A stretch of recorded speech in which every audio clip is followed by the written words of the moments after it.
Okay, so next up we have Qisheng Wang on estimating the trace of quantum state powers. Thanks for the introduction. And this work is joined with Yupan Liu, and he's also in the room. And now our topic is estimating the trace of quantum state powers. As the name implies, in this problem has a very simple formula. The trace of quantum state powers, that is trace rho to the q, is related to the Sally's entropy defined here. SQ rho is 1 over 1 minus q times trace rho to the q minus 1. And this quantity is a entropy, with the von Neumann entropy being the limiting case. Von Neumann entropy, maybe you all know, it's a generalization of the Shannon entropy. And our question is also simple. What is the complexity of estimating trace rho to the q? That is, what is the complexity of estimating Sally's entropy? If we can do this, there are some possible applications. First, we can estimate Sally's entropy. And then we can approximate von Neumann entropy as q is close to 1, say q equals 1 plus delta. And for certain case, say q equals 1.5, we can analyze properties of turbulent flows, which can be an application in practice. Okay, so what's the prior work? In 2001, the well-known swap test allows us to estimate the purity trace rho square. And this can be done in quantum time, Pauli 1 over epsilon. That's very fast. And later, it is generalized to integer powers. That's for q equals 1, 2, 3, 4, 5, 6 by the shift test. And it can also be done in Pauli 1 over epsilon time. Okay, so our question is, how can we estimate trace rho to the q to within additive error epsilon for q like fractional number 1.2, 3.4, 5.6. And there are some attempts in the literature and implied by some results. They gave a quantum algorithm in quantum time, Pauli r 1 over epsilon, where r is the rank of rho. And our question is r unavoidable? The dependence on r seems difficult. There are some evidences of the hardness of estimating trace rho to the q, as the von Neumann entropy as rho, estimating it to constant additive error is QSDK hard. That's very hard.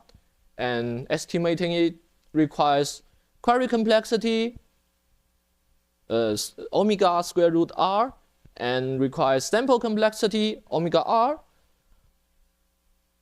So this compares to our result that for the Q Sally's entropy, for Q greater than or equal to 1 plus omega 1, that is Q is constantly greater than 1, we can estimate Q Sally's entropy to within additive error epsilon using O1 over epsilon to the 1 plus 1 over Q minus 1. Anyway, that's if Q is a constant and bounded, then it's a polynomial in 1 over epsilon queries to the state preparation circuit of rho.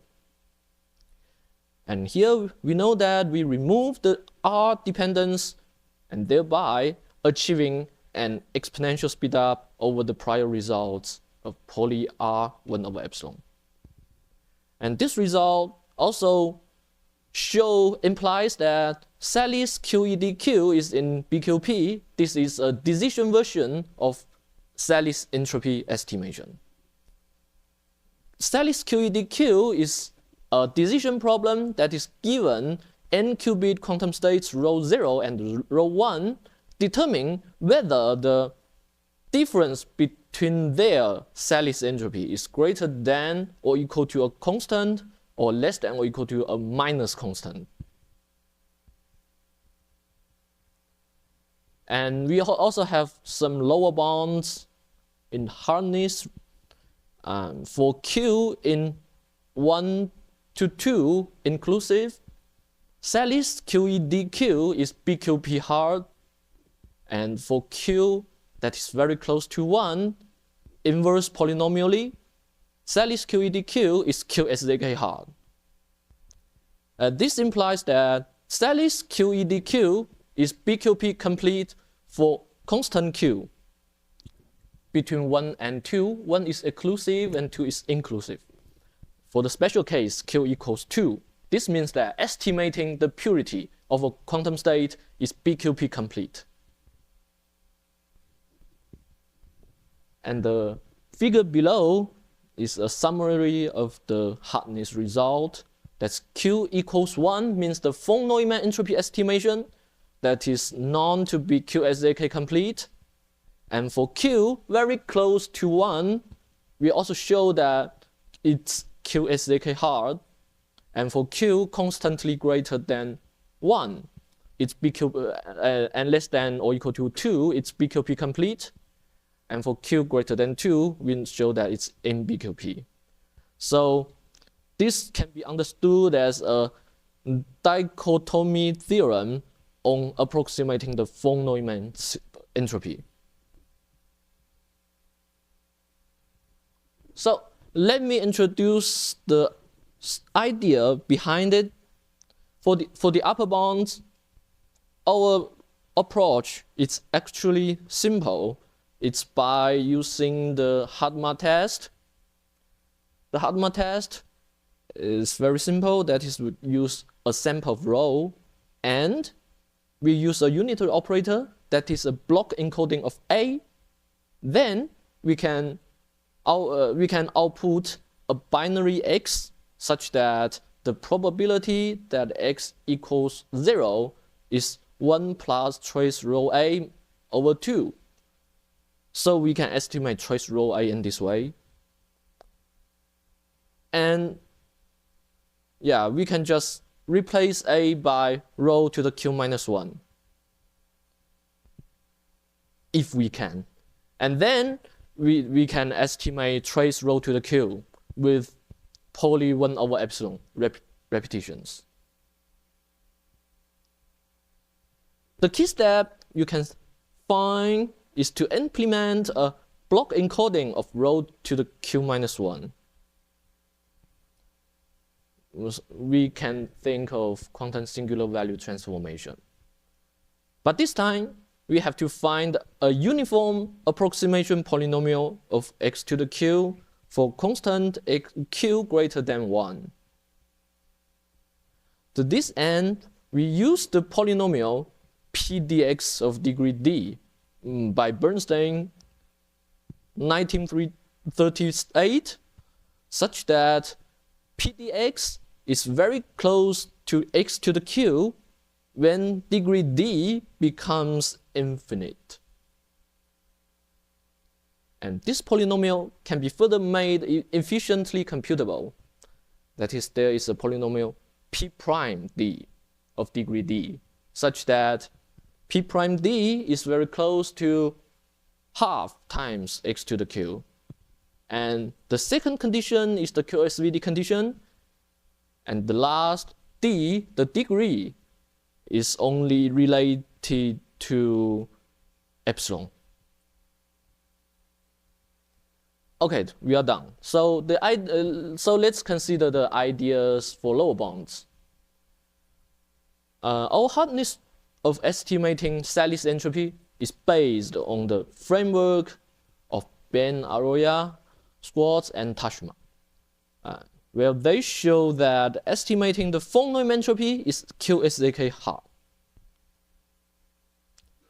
And our key idea is to consider the quantum Jensen-Shannon-Salis divergence, which was, I think, first defined in the PI paper, QJTQ. It's defined in terms of Q-Salis entropy. And now we give an illustrative example and to explain how we show the hardness.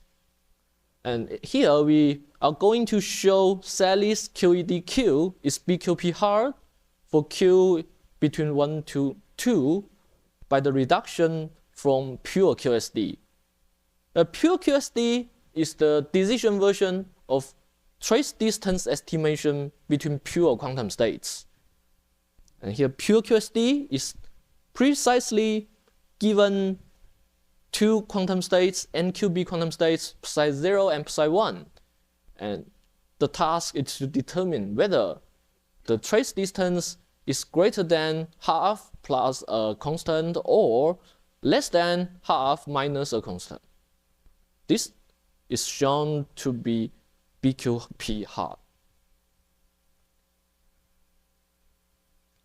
So given this, we are going to do the reduction. Given psi 0 and psi 1, we can construct rho 1 and rho 0 and rho 1, which is also constructible by the from psi 0 and psi 1 like this. And a direct calculations yield that the difference between Q-Salis entropy is related to the quantum QJT divergence.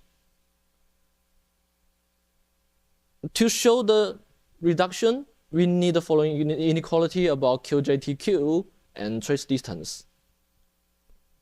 And this inequality is new because priorly there were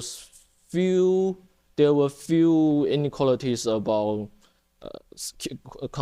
quantum Salis entropy. And this is based on the data processing inequality for QJTQ for Q between 1 and 2. And we also need the inequalities about binary Salis entropy. Given this, we can do the reduction. That is, we can approximately choosing the parameter P0, and that is when we construct rho 0 and rho 1, there's a P0 and P1, which is a binary distribution. And if we precisely choose the parameter P0, we have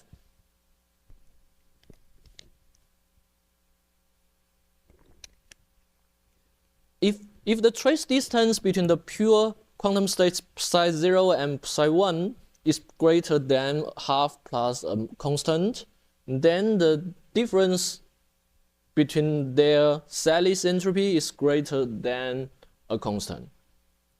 For the other case, if the trace distance is less than or equal to the half minus a constant, then their difference is less than or equal to minus constant. Therefore, we completed the reduction and show that pure QSD is polynomially relative to Salis QEDQ. And thus, we show that Salis QEDQ is BQP hard. Let me conclude our result. That is what we know. The good thing is that we can estimate Q-Salis entropy efficiently for any constant Q greater than 1. This means that efficiently computable lower bounds for von Neumann entropy. And the bad thing is that we cannot efficiently estimate Q-Salis entropy when Q is too close to 1. This shows the hardness of approximating von Neumann entropy. And here are something that we don't know yet that may be considered in the future. The first is there any application of Sally's entropy estimation for Q between 1 to 2, as we shown in the very beginning? There is an application for Q equals to 1.5. Here, Q equals 1.5 here. And we want to know if there's any more applications. And the second is that is there any better upper and lower bounds for Sally's entropy estimation? Because our upper bound and lower bound is not matching. So this can be further considered. And the last question is, how about the case for Delaney entropy? We know that there are two common generalizations of the von Neumann entropy. One is Sally's entropy and the other is Delaney entropy. And their definition are very similar, that they are related to the trace of rho to the Q. But our techniques can only yield an efficient quantum algorithm for estimating Sally's entropy and the hardness result. We not yet know the result about Delaney entropy, no matter the efficient bonds or the lower bonds or the hardness result. So this can be further considered. And this is all the talk. Thank you very much for your attention.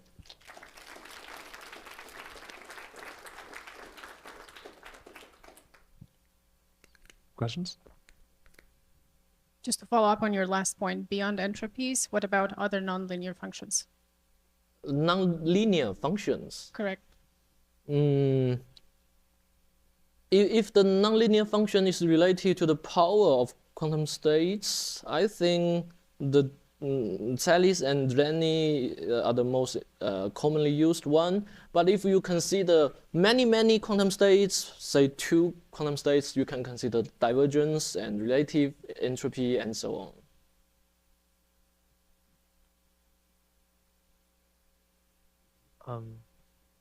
So what's the hardness regime for von Neumann entropy? Hardness regime for von Neumann entropy. Yeah, like you were giving a proof of like BQP completeness. Like that should show that we can do it, right? Do you mean von Neumann entropy? Von Neumann entropy is QSAK complete. Okay. And so that's in the Q is 1 plus inverse linear. That's the regime. Can you repeat? So the second one from the left, that's the von Neumann entropy regime, right? That's not the von Neumann entropy. That's close to von Neumann entropy. That's Q Sally's entropy with Q being between 1 to 1 plus 1 over n minus 1. Okay, so you also proved that that's QSCK complete. We only know they are QSAK hard, but we don't know whether it's complete. Oh, so maybe it's even harder than Q equals 1. Yeah. We haven't known yet if it's complete. Okay, but you didn't show that reduction. We didn't show that. Okay, thank you. Thank you.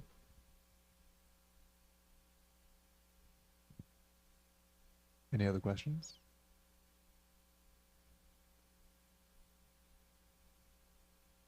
So if we allow some error, say 10%, so in that case, can we estimate this von Neumann entropy efficiently?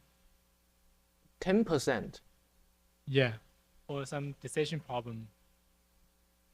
I don't fully understand what 10% means. I mean, your estimate should be even larger or smaller at most about 10%.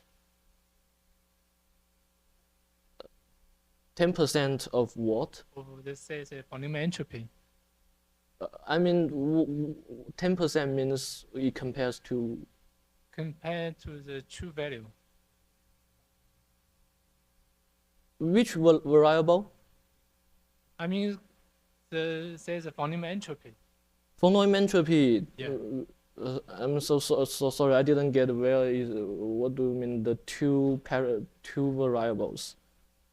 I mean, your estimate and the true value for this volume entropy should be smaller, say, but within 10%. Maybe discuss sorry, offline, I sorry. didn't get your point. Maybe we can discuss later. Okay, if there are no more questions, let's thank our speaker. Thank you very much.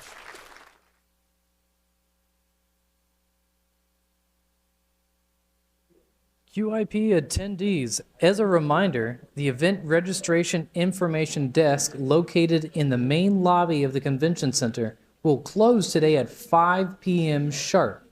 Please stop by the desk before then to pick up any luggage or posters. Any unclaimed posters will be disposed of at the end of the final sessions today. Thank you for attending the QIP conference.